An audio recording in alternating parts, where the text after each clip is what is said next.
कोकलगावचा विकासपुत्र हरपला. ज्ञानेश्वर वाकडे यांचे रुग्णालयात अखेरचा श्वास.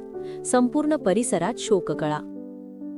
नमस्कार, आपण पाहत आहात ग्रामीण वार्तापत्र. निलंगा तालुक्याच्या सामाजिक आणि राजकीय पटलावरचा एक धगधगता सूर्य मावळला आहे.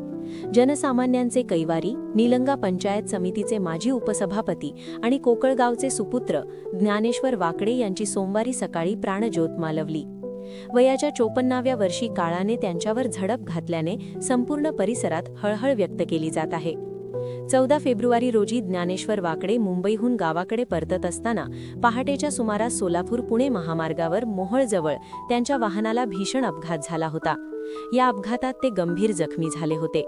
सोलापूरच्या CNS हॉस्पिटलमध्ये त्यांच्यावर उपचार सुरू होते. मात्र नियतीला काही वेगळेच मान्य होते. मृत्यूशी झुंज देत असताना अखेर त्यांची प्राणज्योत मालवली. वाकडे साहेबांचे कार्य केवळ पदापुरते मर्यादित नव्हते. गेल्या 15 वर्षांपासून कोकळ गावातील एकाही महिलेला पाण्यासाठी घागर घेऊन वणवण फिरू दिली नाही. गावात पाण्याचा प्रश्न कायमचा मार्गी लावून त्यांनी खऱ्या अर्थाने महिलांचा आदर केलेला आहे. सरपंच असो वा उपसभापती, त्यांनी नेहमीच सामान्यांच्या उंबरठ्यापर्यंत विकास पोहोचवला. त्यांच्या निधनाचे वृत्त समजताच कोकळ गावात एकाही घरात चूल पेटली नाही. अंत्ययात्रेच्या वेळी पावसाने हजेरी लावली. जणू निसर्गही या लोकनेत्यासाठी अश्रू ढाळत होता.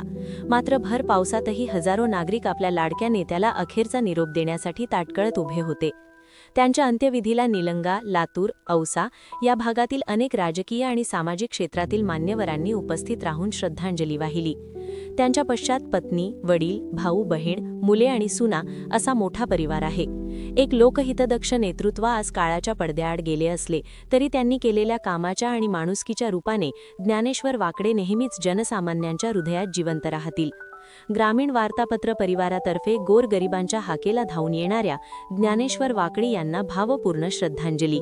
ग्रामीण वार्तापत्र या चॅनलला लाईक, शेअर अँड सबस्क्राईब करून बेल आयकॉनचे बटन दाबा.